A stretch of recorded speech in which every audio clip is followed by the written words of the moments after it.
Thank you for watching this video. Thank you for showing up. You may have worked with me in the past. You may know me. And in that, you know what I'm committed to. You know what I'm a stand for. If you don't know me, if you haven't met, this is your first opportunity to meet me, to work with me. My work is rather confrontational, is not mainstream, and can be difficult for a lot of people to participate in, which is why we're building these videos to support people at getting in touch with what's possible for them, perhaps beyond 12 steps, in addition to your 12-step work. So here's a quick intro. My name is Pete Lauderhouse, and I'm committed to the future of your sobriety. And what I mean by that is you could be sober and depressed, or sober and anxious, or sober and unable to create your life, work, marriage, etc., which means then you're living into depression, or you're living into your anxiety, or you're living into a marriage not working. And so out of my commitment to your future, what we're playing for is that you're able to build a life of inspiration. So it's sobriety and aliveness, sobriety and something extraordinary. You'll see Paul and I have had some pretty awesome experiences.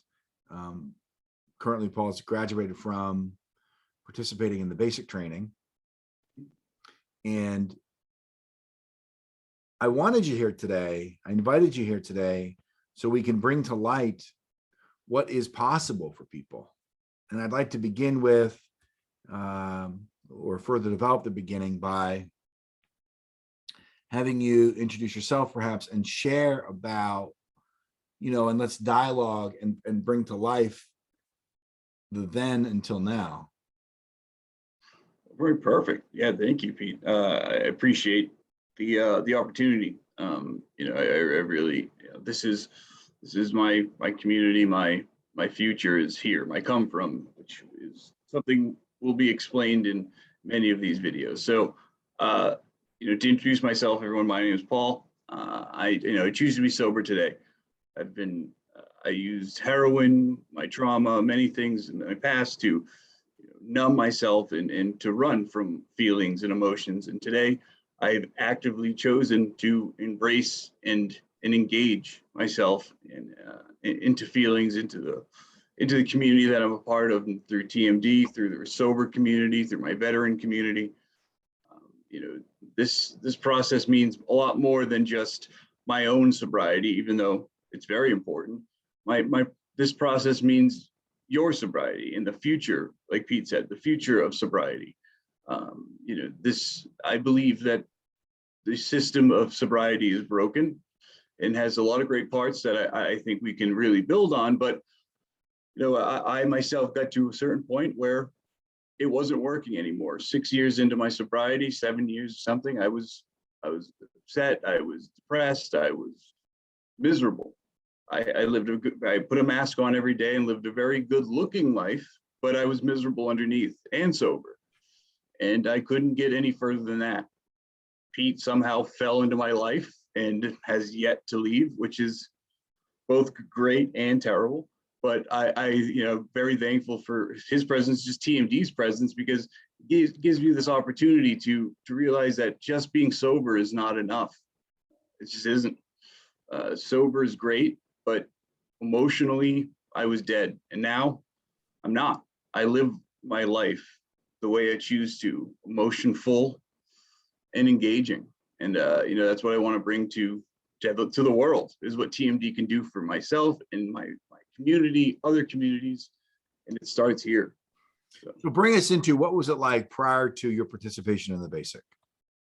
So, years before, it was, addiction. I was in the military, went overseas, came back. I had lost a lot of good friends. 6 of my friends are dead, 12 are amputees.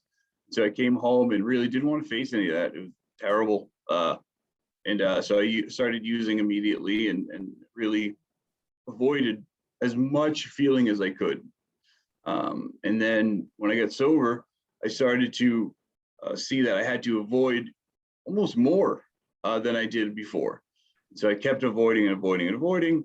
But, I was doing well in school. I graduated, magna cum laude. You know, I graduated top of my class, second top of my class, not the first, but I'm not holding on to that I wasn't in summa cum laude.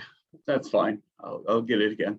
And so I found myself at my dream job, unable to appreciate it, throwing myself in my work because I was doing the right thing, but miserable. I was alone, miserable, angry, and felt like I chose to force myself to portray somebody who was sober, happy, and successful. And when I came into TMD, at that point, I had just lost my dream job. They had fired me due to my own behaviors and my own lack of commitment, lack of integrity, lack of work. I had put more time into the clients and the work, and that was my rationalization at the time. I chose to be fired, but more so, I was just, in that deep depression when TMD came into my life and was not functioning at all. So what was going on? So you had the job, and in working this job, quote unquote, the dream job, you were depressed?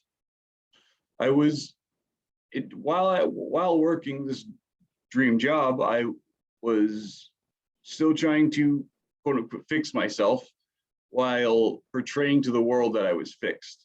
And I thought, if I focused all my time and energy at work, and I was, for those of you who are wondering what that dream job was, I was a therapist at a sober living house that was connected to a clinical and medical facility. So I was working with 15 to 20 clients at a time in early sobriety, and I was their therapist. And so I devoted my entire life, personal and work, to everyone else but myself, to my clients, to anyone outside of work, but How never. did you feel during that? Empty.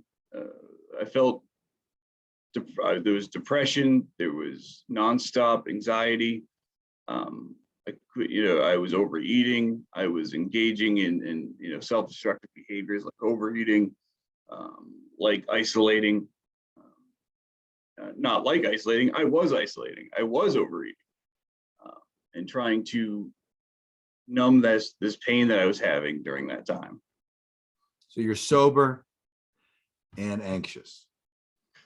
Sober and anxious, sober, depressed, sober, angry. Sober and doing the right thing. I was doing everything the way I was told would get me sober and a happy life that sobriety brings. I was doing everything that was presented to me as how I get that life that every addict wants: sober, job, apartment, car, friends, minus the friends. I chose not to have those in my own behaviors and push people away. But yeah, I was doing everything by the book and not happy, far from it. Yeah, so that's not in part, that's why I've chosen to work in the recovery world. I'm not a substance addict. I've certainly abused substances in the past, but I wouldn't say that I fit the parameters for substance addiction, which I've experienced in the 12-step world being like a criticism. You don't deserve to be here because you're not a substance addict, or you don't know what the fuck you're talking about because you're not a substance addict. What you're speaking to now is why I'm inspired to work with folks who are sober, because the current system is not bringing people past sobriety. And so my intention with this video series is to, with you, bring to light what is available for people after choosing sobriety.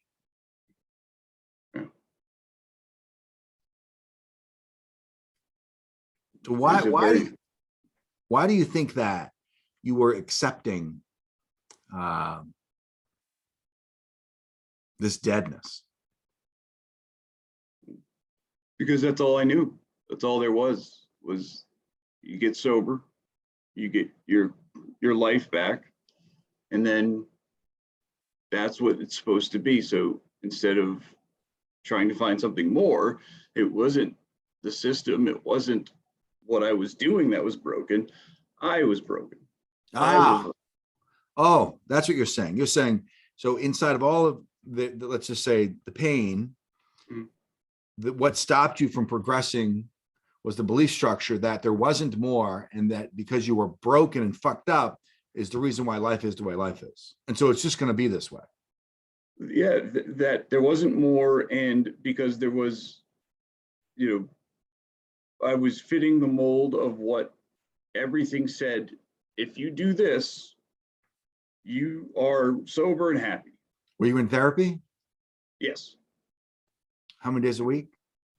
once a week. For how long?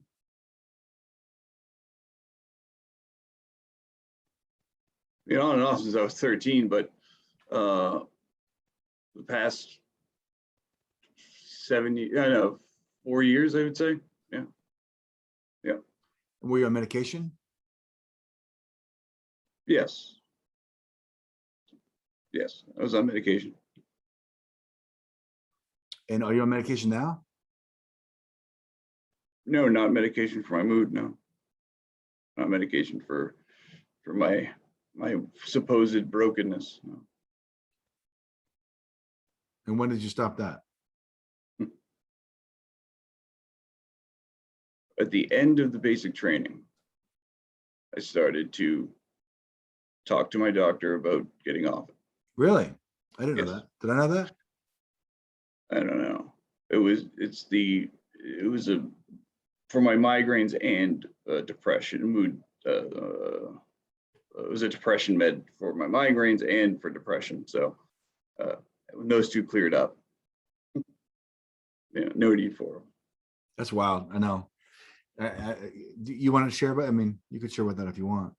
The point I really want to make clear is everything we're talking about now, which is you're doing your best, and a lot of people out there doing their best, and they're left not being supported. I mean, because you're going to talk about it, the value of community, the value for group work, the value for transformational mind dynamics, the system that we're sharing about.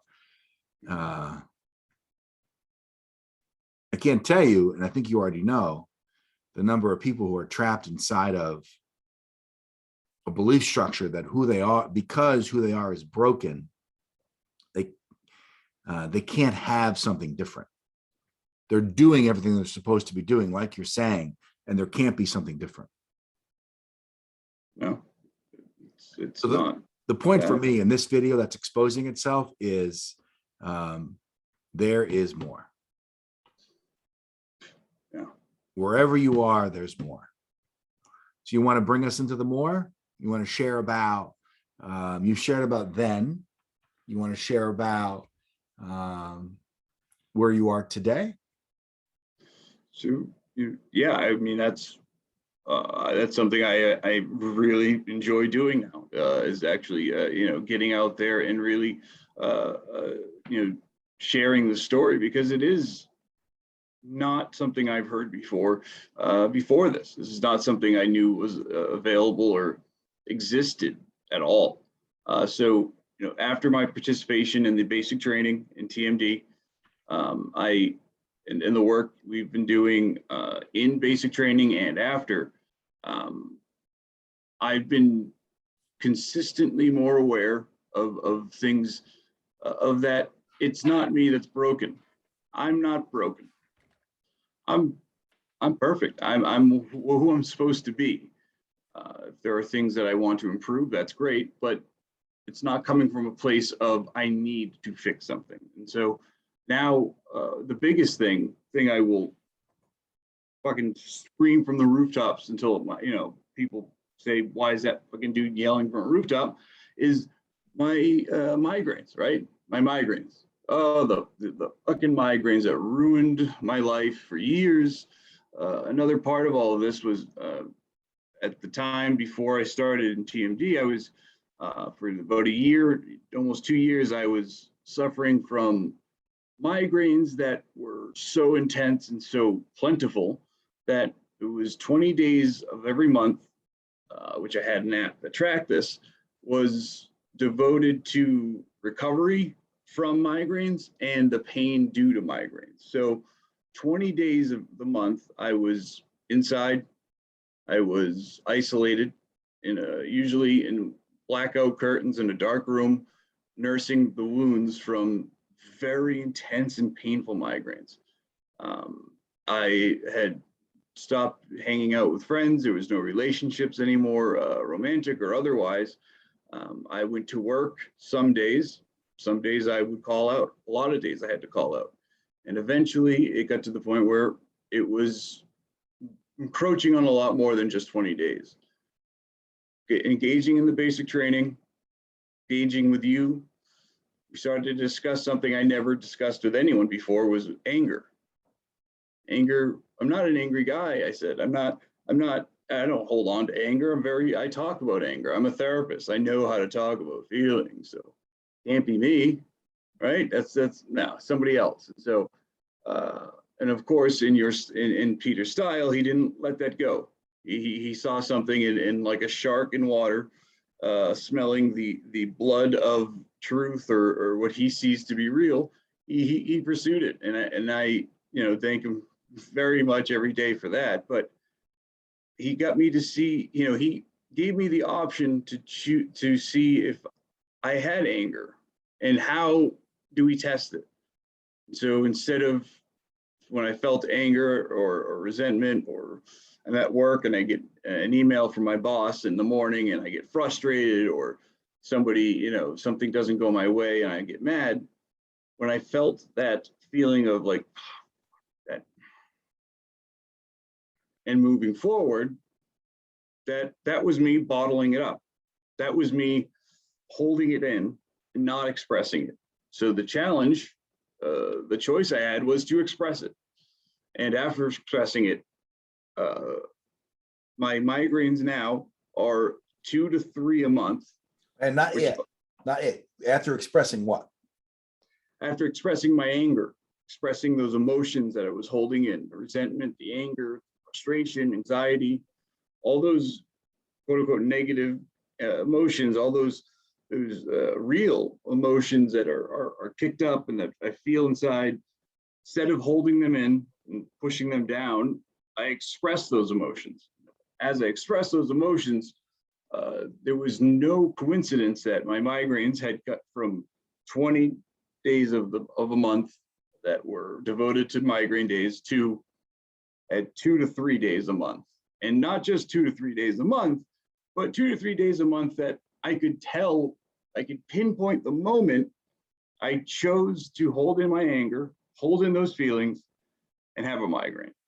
And that's, talking to my doctors, talking to my psychiatrists, they all were astonished that, my migraines had done this, because I've been in treatment for years for migraine treatment.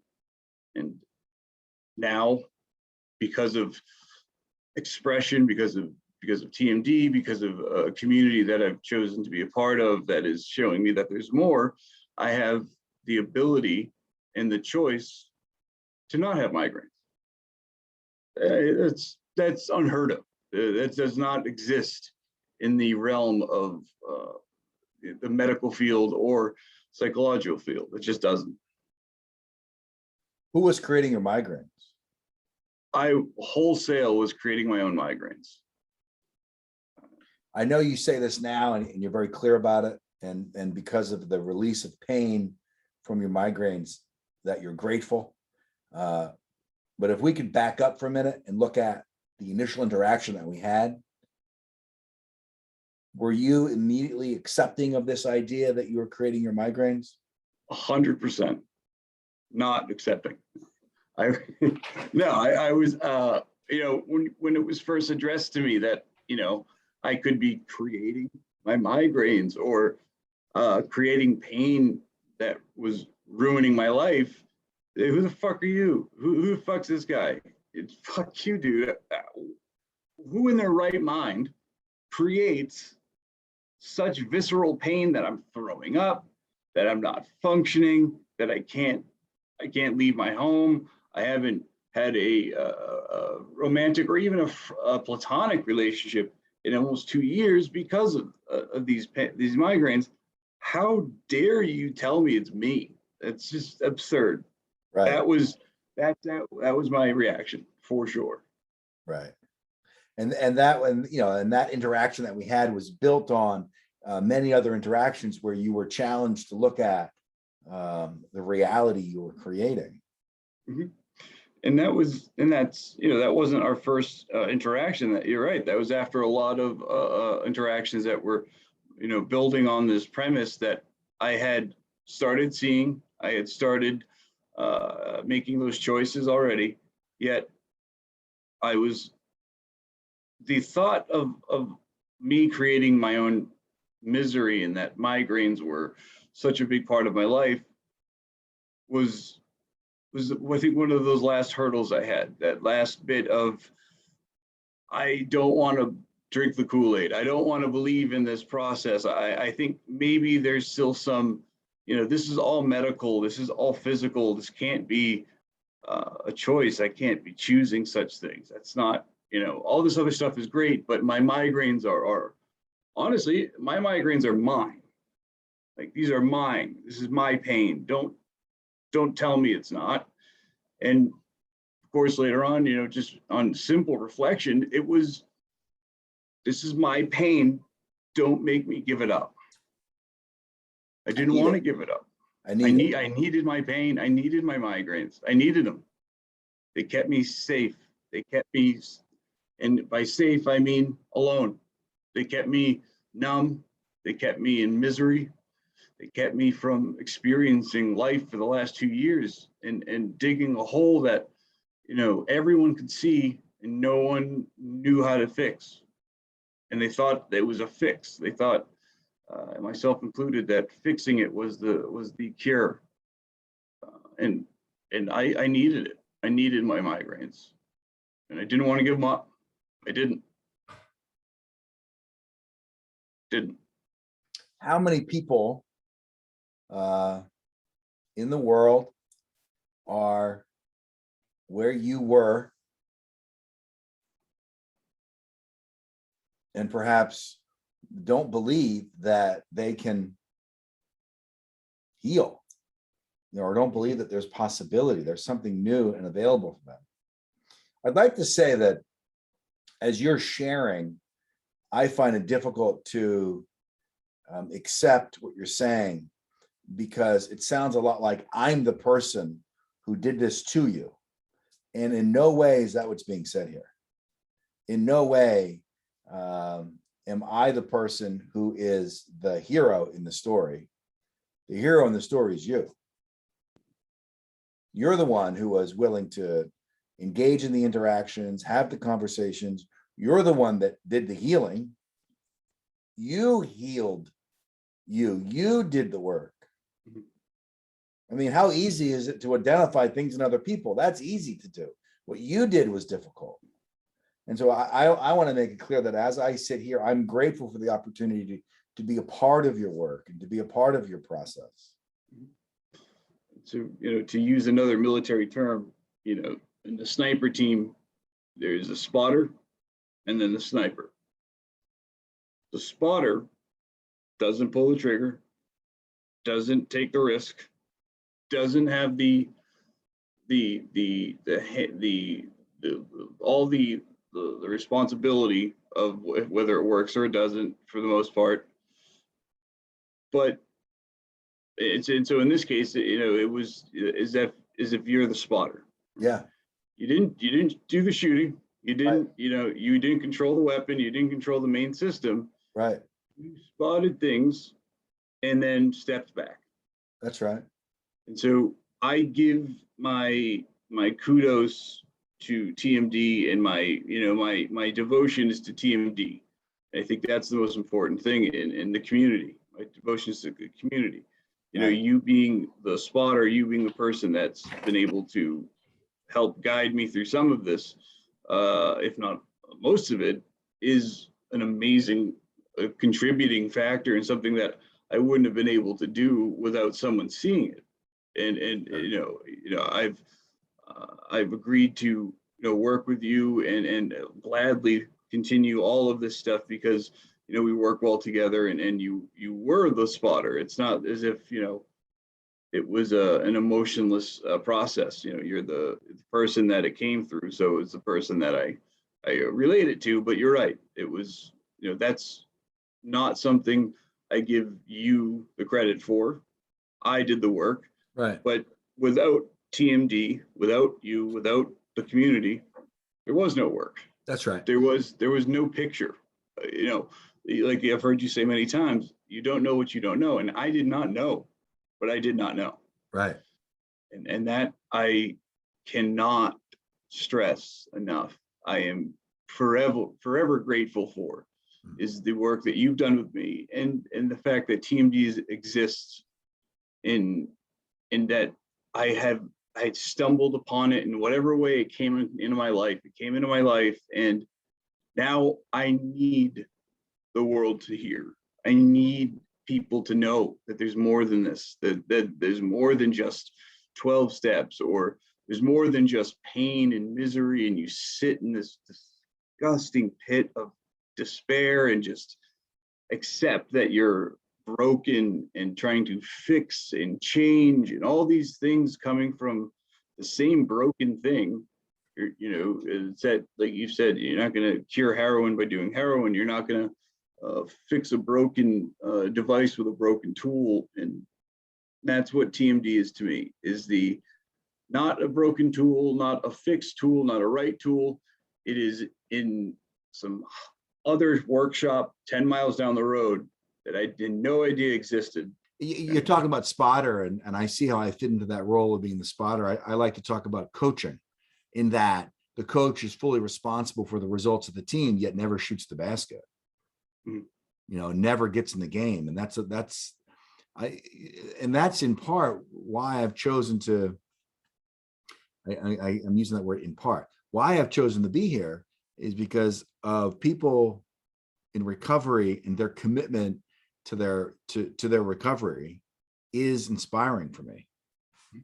Interacting with a person who is living in broken, who's living in I'm doing the best I can and isn't getting there. Out of that position, I have an opportunity to engage with a group of people. I mean, we're talking about hundreds of thousands of people or more, millions of people who are caught in this construct of being sober and dead. It's insane. And buying into that traditional recovery is the only option is nuts. It's totally fucking nuts. And when in my first interaction with you, I had an emotional experience. I cried you were there because I said, this is going to be gone. All of what's occurring for you is going to be gone. I guarantee it. All you got to do is play the game. And you playing the game, wasn't easy. It's not easy. It's not simple. It was quite a challenge. And so what I bring to the table is my inspiration for coaching. But that's what's real. What's real is what I'm inspired by is the transition from I'm broken and stuck to I'm extraordinary. The transition from I'm broken and stuck to extraordinary. It's that movement there that's inspiring. And then the interactions that you and I got to have out of your commitment to what I would say is your transformation. Those interactions right now, right? I'm having it now. That's what I live life for.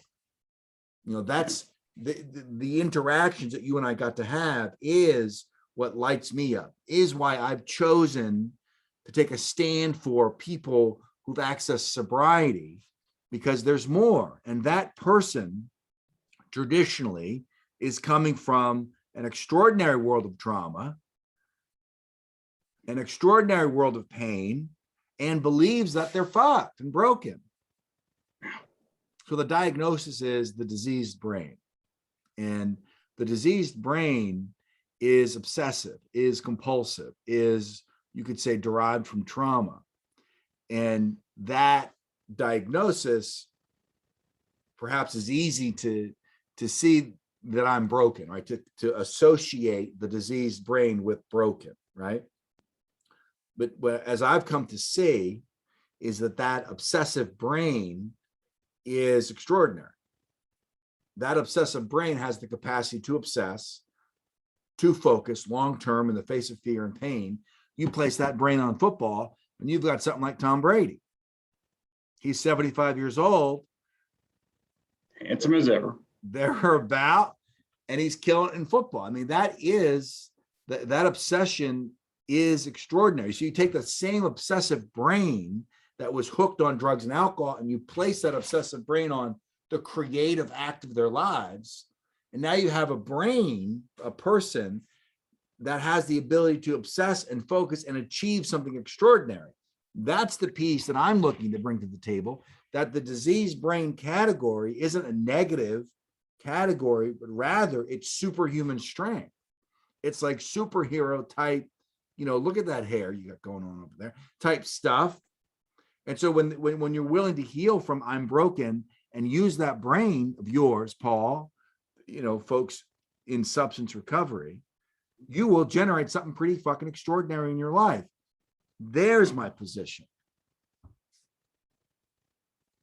That's what I choose to bring to the world. And that's what's occurring for you. You're transitioning out of I'm broken and into I'm pretty extraordinary. Yeah, daily. Every day it's another thing I'm seeing, something different, another emotion that is not overpowering. I'm embracing when I'm anxious. I'm embracing when I feel negative, quote unquote, negative feelings, right. and learning that it's not, what's causing them is not real. I'm making more out of these. I've made more out of these quote unquote negative feelings in order to, stay safe, stay away, stay avoidant. As avoidance is something, you and I are really going to jump into head first as we go through these videos. And I think it's something that I've really just started to understand more, is the avoidance relationship in sobriety. And, that idea of avoiding everything, anything that could lead to this. And, the 12-step model serves a purpose. There's a lot of great things the 12-step model does, a lot of things that people can do and make extraordinary lives. But for most of us, it's not enough. For most of us, it answers some, it covers some bases, but not all of them. And it's not a system that's meant to cover all of them. The Right. emotional reactions and emotional addictions that we have are not covered in 12 steps, and all this choice and things. It's not their job.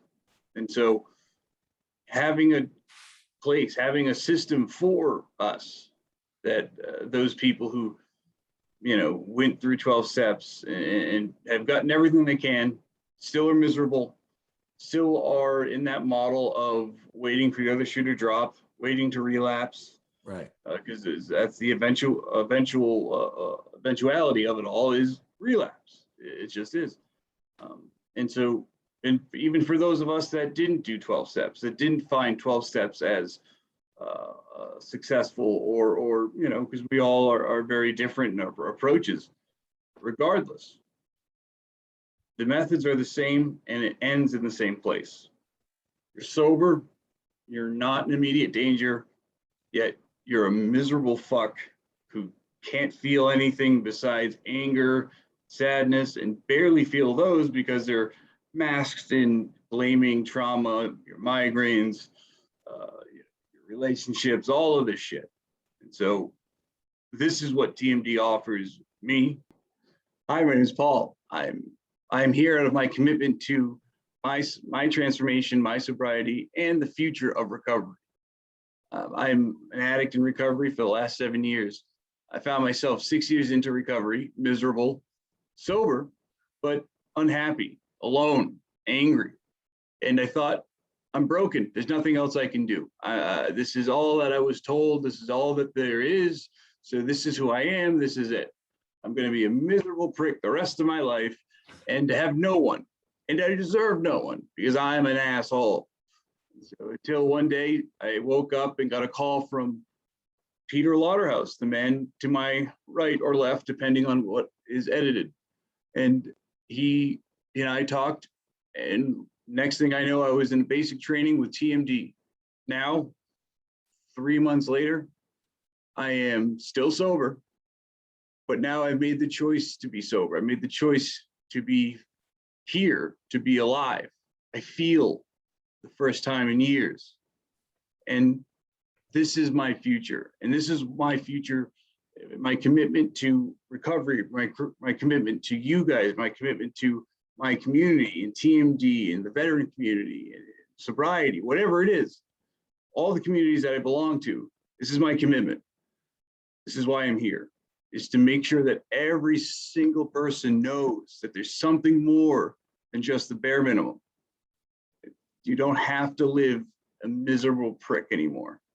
You can live the life that you choose, not the one that you believe you were dealt. That's great. Wow, that was real. I felt that. Yeah, you can live the life that you choose. You know, that's you speak that because you get it, but yeah, but I don't think you got that 6 months ago. You know, if I say to you, you can live the life you choose, you'd say, the fuck do you mean? So what do you mean when you say you can live the life you choose? Like, what are you saying there when you say that? I got to give you my interpretation. So, you know, when I say you live the life you choose, it's not as simple as, you know, that idea of 6 months ago, I would have said, well, I choose not to be a miserable prick. Oops, I'm still a miserable prick. It doesn't work. You're wrong. So you're right. You're not going to say I choose something and it's going to happen, right? I waited 33 years of my life to wake up a different man. I'm still waiting, and I think I'll have to wait the rest of after the damage I've done to my brain and body, 26 years I have left on this earth. Either way, it's not going to happen. And so the old me saw choose to live as make a very vague choice about wanting to be happy, whatever that shit is, and it happens. Bullshit. It doesn't happen. Right. The choice comes from behavior. The choice comes from what I choose to do in the moment, not what I choose to do when the feeling is right. But hang on. Let's back it up. The choice came out of accessing nothing. You're saying the choice came from the choice. It was the behavior. The behavior is the result of the choice, but the choice itself, look at all the work you had to do to access choice. To get to choice with regard to migraines, for example, look at all the work you had to do to access that choice. Yeah. Right? I mean, yeah. So it's like, right? Or no? So no, I was saying that it's the choice to a behavior. Yeah, the choice is to a behavior. Yeah, I'm choosing a behavior, right? But what I'm saying is the choice was born out of all this work you had to do to come to grips with that you even had access to choice. The fighting and the upsets and all the training you had to go through to even get that you had access to a choice is the piece that I'm pointing to. Human beings don't know exists for them. This is the point I'm looking to make. The unconscious to being unconscious, the blindness to being blind, the everyone in the course right now, no one is separating their interpretations from the reality that exists. No one, right? We're talking about intelligent people are able to separate the reality that exists from their interpretations. The only world that exists for them is their interpretations, their programmatic responses. So when you say choices, and we talk about choices, I mean, we're talking about the choice to run a marathon exists out of training, dedication, hard work, and then you're going to have your ass kicked when you go run that marathon. Mhm. So is it choice or is it work? And I don't mean like I have the answer. I mean, like, let's explore it. Is it, are these choices, or is this like your commitment to doing work? Or is it vision? And because you can see, right? Now you have access to choice. So is it my commitment to seeing? And I don't know if I'm going to keep any of this, but I like this interaction, Paul. I mean, this is the kind of stuff that we're looking to communicate with people. Yeah, we're saying words to people that they've heard before in different ways. And so all these words are in people's vocabularies. So we are trying to find the way, we're putting the words together that make it, it gives them the insight into what we do, what TMD is, and without, and it's very hard to get. I think that's the point of, we have to be a little bit vague at times with this stuff, because people are they, again, me 6 months ago hearing the word choice, again, I make a choice to not be mad, or I make a choice to be happy. Where is it? Right? My choice leads to a product. My choice leads to a real thing. That's not happening here. So it's wrong. You're wrong. I'm leaving. Whereas, as soon as you make that choice to, or not even the choice, but you give up that fight of saying, this is wrong, I'm broken, there has to be that relinquishing of this, holding on to that pain, and holding on to the identity of pain, and holding on to the identity of trauma and addiction. And Right. I'm broken, so I'm going to hold on to it. As soon as we let go of that label, or let go of that identity, and say, maybe, even the word maybe is a fucking breakthrough for people, because we don't want to let go. I did not want to let go. And even before I knew what letting go meant, that was the biggest thing, is all of this would make no sense to me, because this wasn't an option 6 months ago. This wasn't something that was real 6 months ago. Right. It's like, I didn't know that I didn't know. I couldn't see that I couldn't see. I was unaware to being unaware. So how do you describe, how do you make known the idea of being unaware to being unaware? Right. So the person watching this video is trapped inside of being depressed. So what we're saying is that depression is being created by you. What? I'm not creating this depression. I've had this my whole life.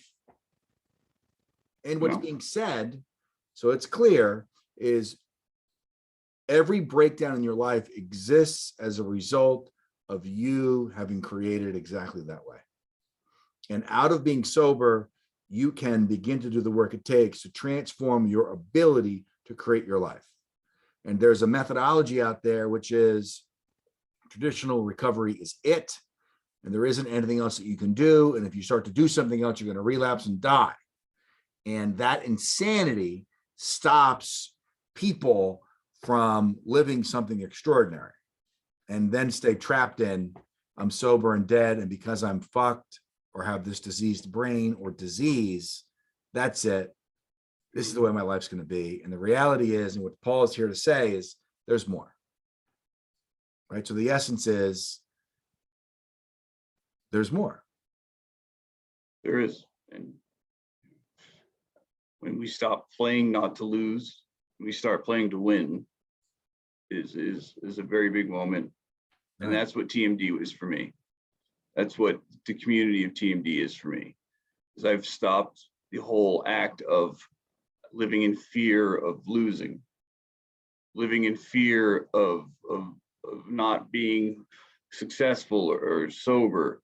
And all that did was made me not successful, made me live in fear, and eventually would make me not sober. Right. If you live in fear of something, Right.